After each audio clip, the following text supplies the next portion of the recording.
Good afternoon to everyone from the U.S. Department of State's Africa Regional Media Hub. I would like to welcome our participants from across the continent and thank all of you for taking part in this discussion. Today, we are very pleased to be joined by the U.S. Special Envoy for the Horn of Africa, Mike Hammer.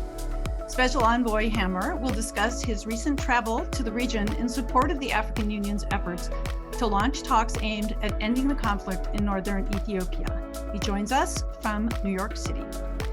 We will begin today's call with opening remarks from Special Envoy Hammer. Then we will turn to your questions.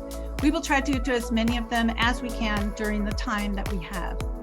At any point during the briefing, if you would like to ask a question live, please indicate that by clicking the raise hand button and typing your name, media outlet, and location into the questions and answers tab.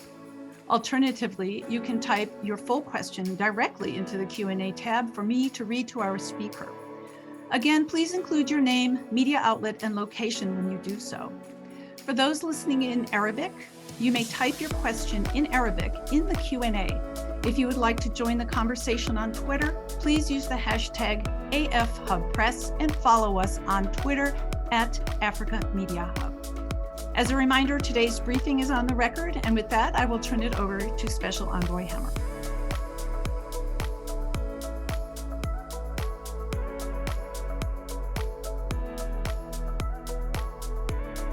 I think you're muted. Thank you. Hopefully now you can hear me. Little technical glitch. Thank you very much, Tiffany, for arranging this Media Hub call, and thank you all for participating, whether here in the United States or out on the continent or wherever you may be. I hope over the course of my tenure, I get a chance to meet some of you, if not all of you, in person. The job you do as journalists is critical and important, not only to the continent, but to democracy in general. And I very much appreciate your interest. As Tiffany mentioned, I'll be talking about my recent trip, but I wanted to just begin, since this is my first opportunity to engage with all of you, to note that U.S. policy towards the continent and the African Union was set out very clearly by President Biden in his video to the AU summit in February of 2021, where he very clearly stated that the United States wants to partner and be of support to the African Union, to our African partners, as African solutions are sought to address African problems. You probably have read with great interest the recent National Security Strategy for Africa that was released in August. And so my work as Special Envoy is to reinforce that in the activities that the United States is involved in the Horn of Africa. As you may know, this recent trip is my third trip to the region since I began as Special Envoy. I was able to go in June to Ethiopia, and then I traveled to Egypt, Ethiopia, and the UAE, and also had some Sudanese engagements on GERD in my second trip in July, August, and then I just returned from a trip that started on September 5th and just ended last Friday on the 16th. This last trip was very much focused on trying to get the parties, the Tigrayan Regional Authority and the government of Ethiopia, to stop fighting and to accept and participate under an AU-led process of peace talks, as it is our firm belief, and one that has been stated by the parties, that there is no military solution to the conflict. The Ethiopian people have suffered too much already, and it is critically important that the parties participate, again, in a robust African-led process. There may be questions on how that is shaping up, but my diplomatic engagement was very much focused on trying to see what we could do to advance the African Union-led efforts. And specifically, while I was in Addis, I had the opportunity to engage with the senior-most levels of the Ethiopian government, to listen to their issues of concern, to try to work with the government in terms of how we could advance peace talks, and likewise was able to engage with the Tigrayan Regional Authority representatives to try to, again, urge that there be cessation of hostilities, and certainly that they go to peace talks right away.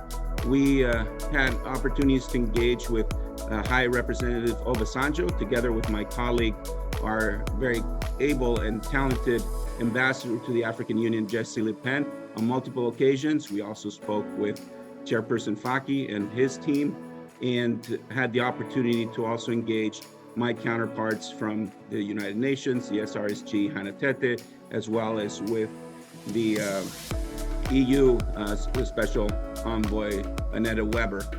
Together with my colleague, the Chargé d'Affaires in Addis, Tracy Jacobson, we also did a very fulsome round of engagements, again, focused on trying to move forward on a peace process that can yield the type of lasting peace that all Ethiopians want. I should be clear that U.S. policy, as you probably are well aware, is that the United States is committed to the unity, sovereignty, and territorial integrity of Ethiopia. And our sole objectives are to seek peace and to provide humanitarian assistance to all Ethiopians in need, including those suffering from a very severe drought. And so we do this in the spirit of partnership and friendship, in trying to address some very difficult and complex issues, but remain quite concerned that the fighting is ongoing. And in fact, this week here at the United Nations, together with my colleague, Assistant Secretary Molly Fee, who was also in Nairobi for President Ruto's inauguration, are working with a number of other partners, international partners, to, again, urge that the parties go to talks. There is no other viable way forward. And rest assured that the United States is engaged diplomatically at the highest levels, at multiple levels, and with many of my colleagues at the State Department to try to see how, working in concert with the African Union, and again, those that are interested in pursuing peace in the Horn, how we can advance on those issues. So let me stop there, because I know there are a multitude of questions, which I'll be happy to entertain for the time that we have. And if we don't get to all of them on this occasion, I trust that there will be other opportunities for us to exchange on these issues of great consequence, in the hopes that, again, we're able to start a process that will yield dividends for the Ethiopian people, that will bring to an end horrific circumstances and suffering, so that all Ethiopians can enjoy a better future. Thank you very much. Thank you, Special Envoy Hammer. We will now begin the question and answer portion of today's call. For those asking questions, please click on the raise hand button and then type in your name, location, and affiliation into the Q&A tab. We ask you that you limit yourself to one question related to the topic of today's briefing, the Special Envoy's recent travel to the region in support of the African Union's efforts to launch talks aimed at ending the conflict in northern Ethiopia. The briefing is very full. As a courtesy to your fellow journalists, please keep your questions succinct. Our first question was submitted in advance by Sedale Lema of the Addis Standard, who asks, what diplomatic leverage is left for the United States to bring the two belligerents to talks on peaceful resolution of the war that it hasn't deployed in the past? Well, thank you very much, Sedale. I appreciate your question. It's not so much a matter of leverage that the United States brings. I think what we have seen, given our historic relationship and strategic partnership with Ethiopia, there's pretty much a very good understanding that we can be an honest broker, that we can help the parties come together in a support role of the African Union. You may have seen that President Obasanjo on August 4th, after a meeting, made it clear that the AU-led process would be accompanied by other partners, international partners, including the United States. He mentioned the EU, he mentioned IGAD, as well as the UN. So I think that what is important here is that the parties recognize that the United States is trying to serve their best interests, the best interests of Ethiopia, which is, again, to begin a process that allows them, through dialogue, to resolve outstanding complex and difficult political issues, that the fighting is not going to yield victory for either side, and that therefore the focus needs to be on stopping the fighting, ensuring humanitarian assistance delivery, looking at restoration of services, and then, of course, looking to see how those tough political questions that only Ethiopians can decide are addressed through dialogue. Thank you very much. Our next question will go live to Nick Schifrin from PBS in the United States. Hi, Nick. Hey, Mike. How are you? Thanks so much for doing this. Great to see you. Thanks, everyone. Good to see you virtually, I guess. Hopefully we'll meet up someplace. Are you here in New York? Yeah. I'll be up by tomorrow, so I'll send you a note. I appreciate it. Sounds good. So, as you know, the Tigrayans announced today that Eritrea has launched what the Tigrayans are calling a full-scale assault or mobilization. Is that something that you're seeing, one? And two, what is that a sign of? What do you fear is coming next? And what's your message to Addis if indeed the Eritreans are once again on the move? Thanks. Thank you very much, Nick. Yes, we've been tracking Eritrean troop movements across the border. They are extremely concerning, and we condemn it. All external foreign actors should respect Ethiopia's territorial integrity and avoid fueling the conflict. We couldn't be any clearer. We've said this repeatedly. We will encourage those that might be able to communicate directly with Asmara that this is of extreme concern and must stop. I'm not going to lean forward in terms of other measures that we might be able to undertake, but really this is a conflict from which Ethiopians, Tigrayans, Amharans have suffered greatly. And the presence of Eritrean troops in Ethiopia only serves to complicate matters and to inflame an already tragic situation. Thank you. Our next question will go to Julia Paravicini, Reuters in Ethiopia. Can you open the line, please?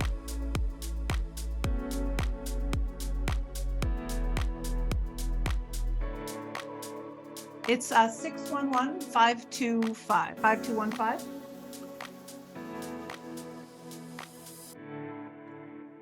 Your line is open. Can you hear me now? Yes, I can. Hi, Mike. Hi, Ambassador. How are you? Good. Thanks for calling in.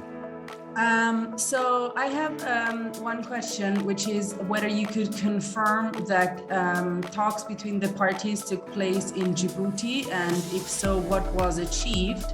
And as the colleague before me asked, clearly there is an offensive ongoing. So do you actually think that the negotiating parties, or at least the Ethiopian government and its allies, are still interested in peace talks? Let me answer the second part first. We saw after the Tigrayan Regional Authority published a letter or statement on 9/11, which also happened to be Ethiopia's New Year, that they are prepared to go to talks, and in fact offered to abide by a mutually agreeable cessation of hostilities. Subsequent to that, we've seen statements from the Ethiopian government repeating and reiterating their prior position that they're ready to go to talks anywhere, anytime. And we're taking both at their word, in the sense that they are committed to trying to find a peaceful resolution. Of course, the continuing escalation of violence is extremely concerning, and we urge them to stop fighting and get to talks. Regarding your first question, I appreciate the interest. As you will probably understand, the United States is very actively diplomatically involved in trying to bring the parties to talks, and I am not going to be in a position to share every element of our efforts, but rest assured we are doing what we're doing in full expectation that the parties are wanting to find a way forward to get to dialogue, and our efforts, particularly over the time that I was there in Addis Ababa and will continue this week, is working with the African Union that is making determinations on how best to launch this peace process. There's High Representative Obasanjo. I understand other mediators may be brought in to bolster the effort. As I mentioned, they're looking to have international partners like the United States accompany that effort. And so we'll have some more meetings here in New York, which I hope will be productive, including with the African Union and others, to see how we can put forward through the AU a viable, robust peace process that gives the parties confidence and that will enable them to then sit across the table and work out some of their political differences. But again, having foreign actors become involved only serves to exacerbate the crisis and lead to increasing suffering by Ethiopians. So we call on them to stop. Thank you. Our next question is live from AFP, Nick Perry in Kenya, I believe. Could you open the line, please?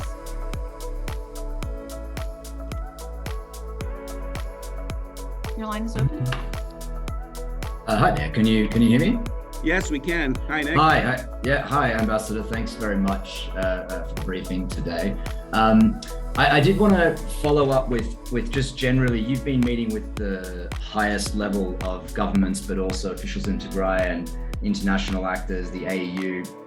What sense is there about any optimism that these talks are actually coming any closer to realization? There's been a lot of rhetoric about hoping that or encouraging the Eritreans to withdraw and calling for a cessation of hostilities, but as my colleagues have pointed out, it's really only going in the other direction. Can you give us a sense of how likely you think negotiations will actually be likely to succeed? Is there a belief that both sides are genuinely committed to a peace process? Thank you. Yeah, thank you very much, Nick. I appreciate the question. It's a good one, in that, you know, it's hard at the end of the day to determine what the true intent of the parties are, but we have to take them at their word when they're saying that they are committed to trying to find a peaceful resolution to this. And we are realists as well. All that we can do as the United States is working with our international partners, with the African Union, to provide a vehicle for them to be able to address these issues. The two parties know themselves extremely well. These issues are hard, but shouldn't require war. And I will keep trying. It's my mandate to do so from the Secretary of State, from the White House, to do everything we can in our diplomatic arsenal to try to make this possible. And I think that's what you're seeing, engagement at all levels, as I mentioned, with our Assistant Secretary Malifi in the region for the inauguration of Ruto, now back here. We had already a series of meetings here in New York yesterday. We have a full schedule. And so it's, you know, none of us has a crystal ball, and it's very difficult to predict. But what I can assure you is that we are intensely working on this issue with not only the parties, but in coordination with a number of our close partners and allies, both on the continent, in the region, and extending to Europe. And so I think you saw a lot of statements from other governments urging the same. I think there's a chorus of calls for peace talks to start, and we hope the parties will make the courageous decisions to stop the fighting on the battlefield and to sit across the table for the good of all Ethiopians. And I think the more that they hear that there's international support for a robust process that can help deliver that peace, the more likely it is that hopefully they will abandon any thoughts of continuing to pursue their objectives through military means. Thank you. Our next question will go live to Mohammed Tawakel from Al Jazeera. Can you open the line, please? Jazeera.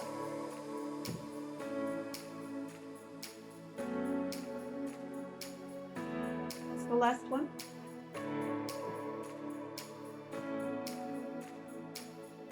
Thank you. Your line is open.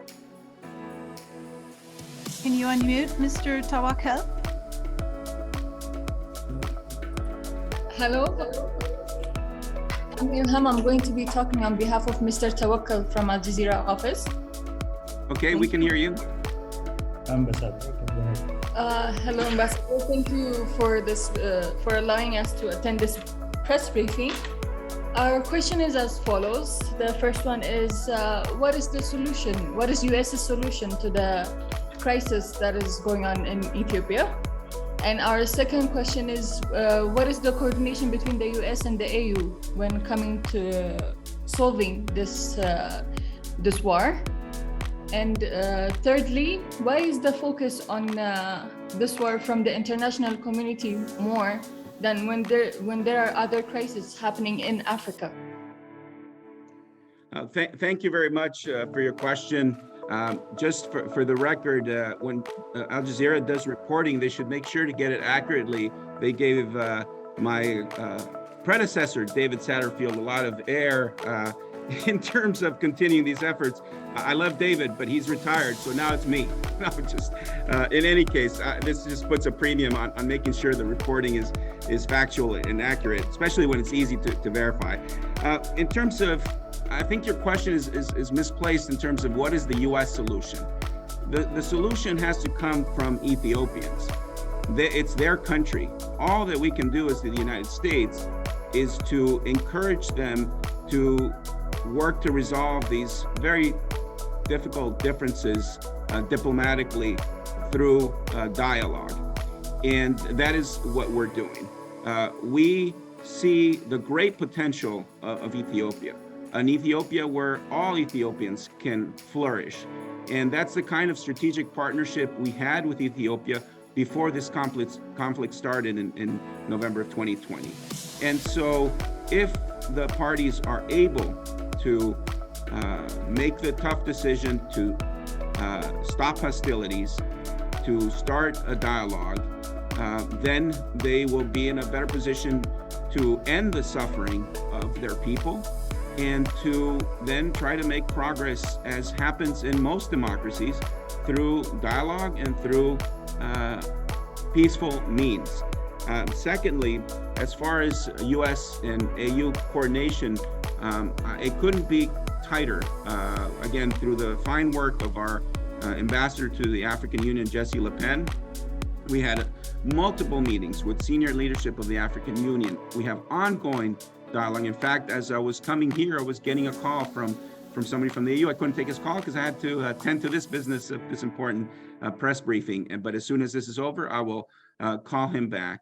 And I think there's a great spirit of partnership that President Biden offered upon coming to office, and partnership that we're intent in trying to provide in support of the African Union.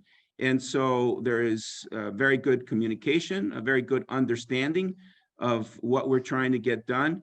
And it's only through the work of us collectively that we stand a chance to have the parties then engage and hopefully deliver peace, which is in all of their best interest. They have to realize that with peace comes prosperity. The fighting will bring only misery. Thank you.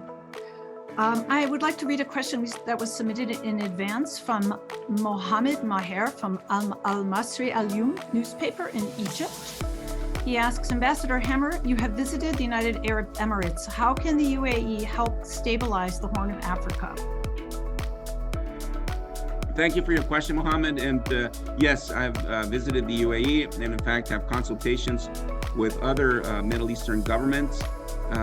It's really important that we all work together again to encourage the parties to see that peace and stability can bring economic development and better circumstances for Ethiopians and for the people of the Horn.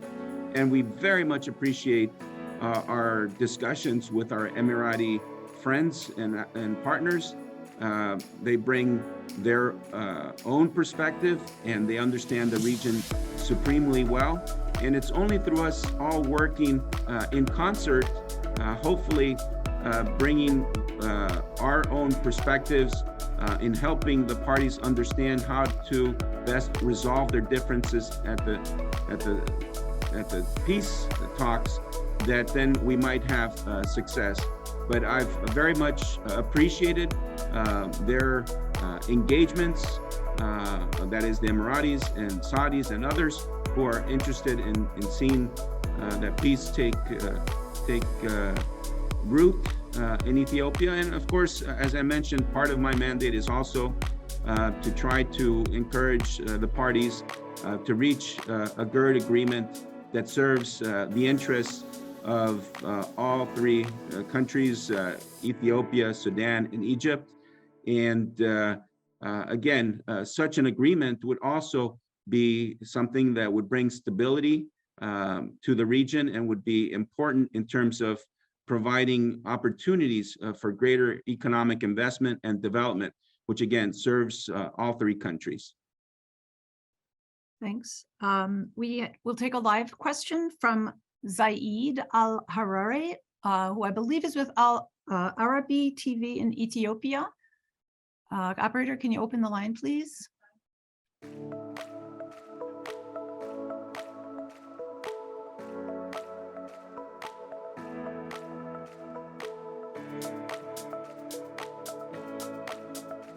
Yes, there you go. You can speak now. أنا أشكرك سعادة السفير على إتاحة هذه الفرصة. شكر موصول إلى جميع الإخوة والأخوات. سعادة السفير، حسب تطلعكم وتوجهكم إلى المنطقة واستمراركم في هذه المنطقة. I'm sorry, Mr. Al-Hari.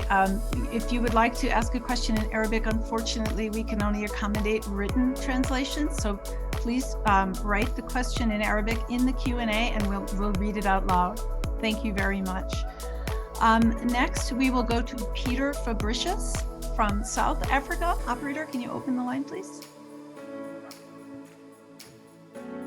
Oh, hi. Thank you, Tiffany. Thank you, Ambassador Hammer. I wanted to ask you a question. I heard from an Ethiopian expert on this topic that the Tigrayans are not very happy with Mr. Obasanjo as a mediator, as they regard him as being too close to the Ethiopians. I wondered if you could address that problem, that question. Is that true? And true as in, is that the feeling of the Tigrayans? And if so, is there a solution to that? And if I may also ask you, what do you see as the cause of this new eruption of warfare after 9 months or so of relative calm and peace? Thank you. Yeah, thank you very much, Peter, really for Tigrayan views on the AU-led process and the personalities involved. I really have to defer to them to express themselves. I know they have expressed themselves publicly previously. I would point to their September 11th statement that makes clear that they're prepared to go to talks under the AU, and we welcome that.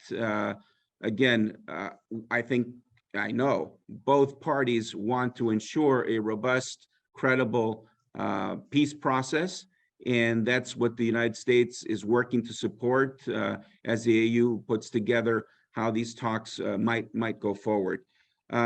With regards to why the more recent outbreak of hostilities, again, I think that the parties remain in a stalemate, one that can only be resolved through talks, and unfortunately, hostilities resumed.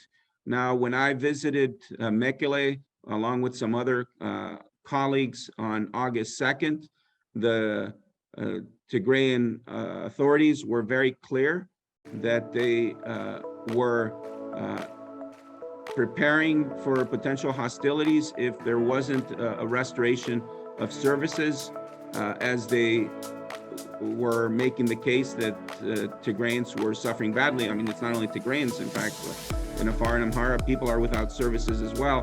And so this is, again, going to the core issues that need to be addressed. And what I appreciated from the Ethiopian government is they recognized their responsibility for trying to provide services for all Ethiopians, but you need a conducive environment and able to do so. You need a conducive security environment, and the best way to get to that is, of course, agreeing for cessation of hostilities, to work out the modalities of how services should be restored, and that should be done in short order, and that's what we have been urging. Again, I can't say this enough. There is no military solution to this conflict, and the sooner both parties recognize that, the sooner that we will be on a better track towards peace. Our next question goes live to Ashinafi and Dale from The Reporter in Ethiopia. Operator, open her line, please.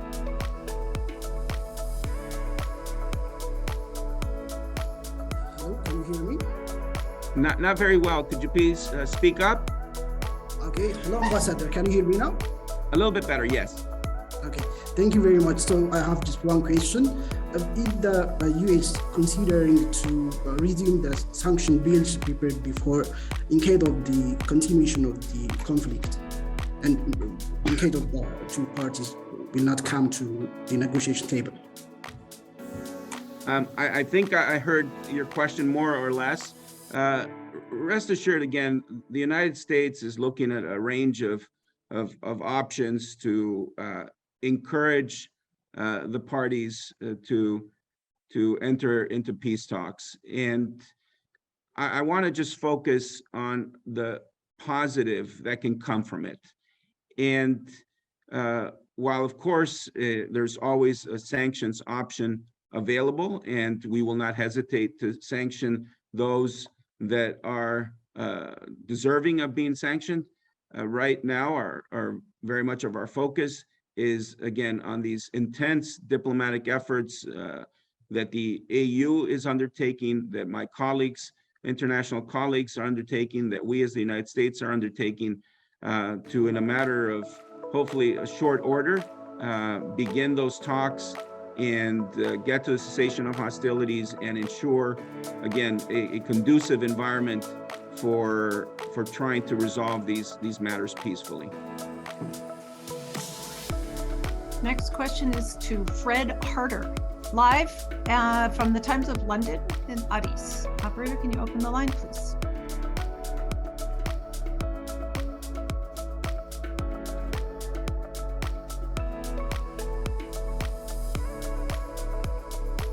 Hello, can you hear me? We can hear you, yes, Fred. Great, thanks very much for the briefing, Ambassador. My question follows on from some of the others. You said that both parties have expressed a preference for a robust peace process, and that a conducive atmosphere needs to be made to restore services. I was just wondering if you could tell us, in your discussions with both parties, what appears to be the major obstacles right now towards getting to a cessation of hostilities and stopping the fighting? Yeah, thanks, Fred. It's a matter of trust, and trust. There's no confidence on either side that the other can be trusted. And that is why, whether it's, through the AU-led efforts, through efforts of the United States, through efforts of others, that we can hope to bring them together. They're basically, the two sides are once family, and disputes between families can be very rough. But you have to think of all the people who are suffering, who are victims of this conflict, and give a chance to build confidence in each other and sufficient trust that will lead to gradual steps on both sides to ensure, again, an end to the fighting and to get to a situation like what we had, at least during the humanitarian truce, which was significant, and the government offering it and the TPLF respecting it, that we had several months after the very hard work of my predecessors and our team, embassy team and AU team in Addis Ababa, to ensure the delivery of humanitarian assistance. And while it took several months, it had gotten to a decent level, and fuel had finally begun to flow into Tigray that was going to enable further distribution to all of those in need when then hostilities resumed. And we had that very unfortunate incident of the seizure of 12 WFP fuel trucks by the TPLF, and that also needs to be addressed. But rest assured, we as the United States and others will continue our efforts to try to help the parties build some confidence, build some trust, so that then they can be confident that with the support of the international community, that commitments made will be commitments abided by, and that will start us down a road towards peace. We have time for 2 questions. We'll take one live from Samuel Tamene of EBS Television. Operator, can you open the line, please? He's based in Ethiopia.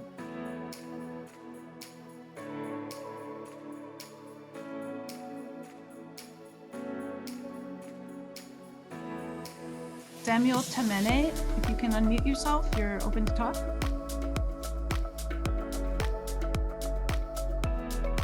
Okay, I think while we sort him out, I'll read a question that was sent in advance from Mr. Vincent Lenard of RFI Africa Service in France. He's asking about the UN. He asks, regarding the UN General Assembly, is there a US initiative regarding Africa? Macron is lobbying South Africa to provide political and diplomatic support for the Western position on Ukraine. Is the US doing the same? Well, again, thank you very much for your question. Very topical, as here we are in New York for yet another UNGA.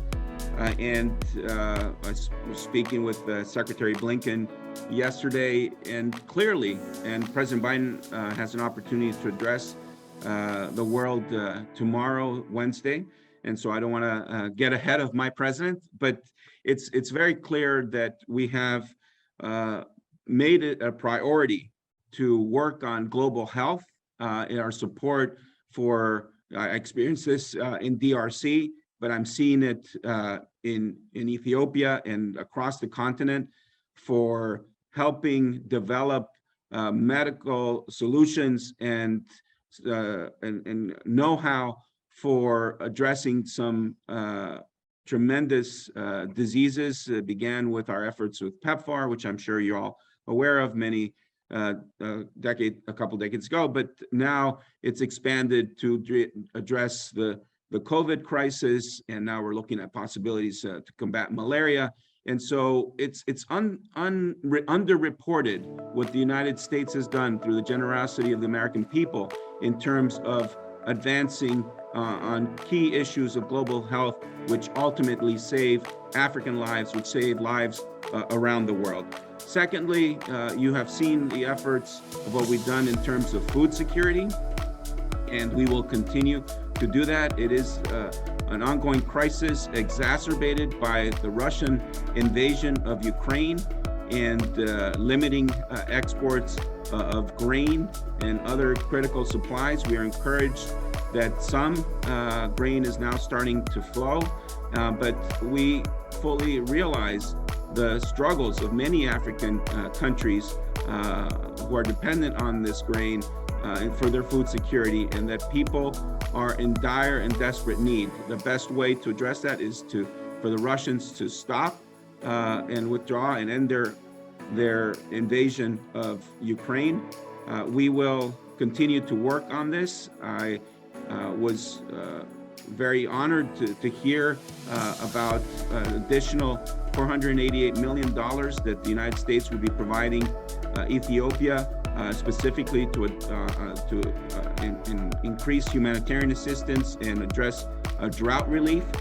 You know that the issues of climate change are primary for President Biden, for this administration, through Secretary Kerry's efforts as our special envoy. There's COP27 coming up soon in Egypt. We had a meeting with Foreign Minister Shukri just yesterday, in which this was a major topic of conversation. So rest assured, we have a very broad agenda. What the United States does in the continent matters. It matters because it saves lives. It helps people's development. We have tremendous educational and exchange programs. And that sometimes those stories don't get told as frequently because we focus on crises and wars. But I'm very proud of what the United States does. I'm very proud of what the work that our USAID, through Administrator Power and the teams that we have on the field to deliver much needed humanitarian assistance to people most in need, to the most vulnerable.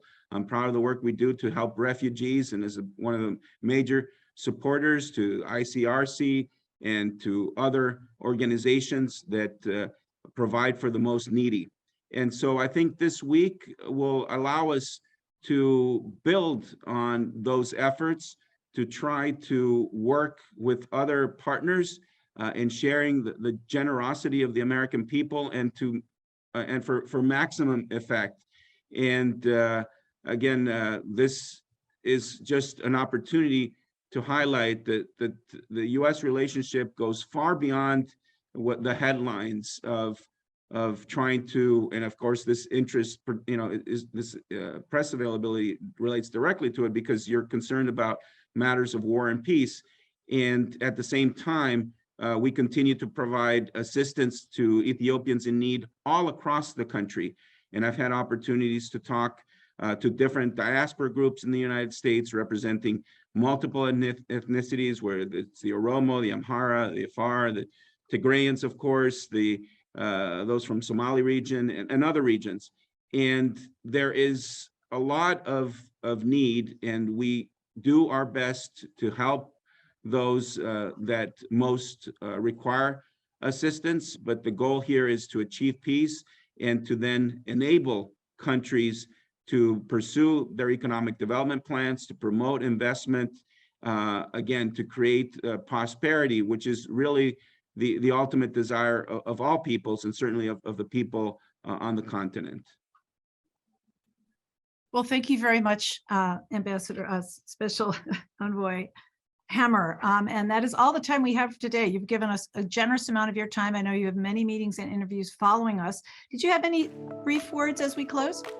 No, again, a shout out to all of you journalists on this phone call. In my experience, whether it was in DRC or serving in other countries and now in the Horn, the work that you do is courageous, it's important, it's difficult. I appreciate all your questions, the tough ones. I prefer perhaps the easy ones, but hold us accountable as a government. Hold the governments where you're reporting from accountable. Expose corruption, expose human rights abuses, and hold those in power to account.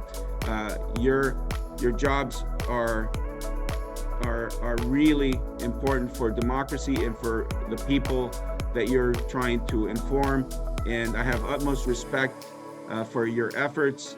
And again, look forward to having an opportunity to meet some or most of you in person at some point throughout my career. I've really appreciated the media and the press and its importance for a democracy. Liberty of expression and press freedom are paramount. So even in your toughest days, know that what you're doing matters. Thank you very much. Thank you. And that concludes today's briefing. I would like to thank the U.S. Special Envoy for the Horn of Africa, Mike Hammer, for speaking to us today, and thank all of our journalists for participating. If you have any questions about today's briefing, you may contact the Africa Regional Media Hub at afmediahub@state.gov. Thank you. And thank you, Tiffany and the Hub. I remember back in the day when I was Assistant Secretary of Public Affairs, and this was just getting going, and it's thriving. So again, thanks for the opportunity to engage with so many journalists, and I hope we'll be doing this again sometime soon. It's mutual. Thank you. Goodbye.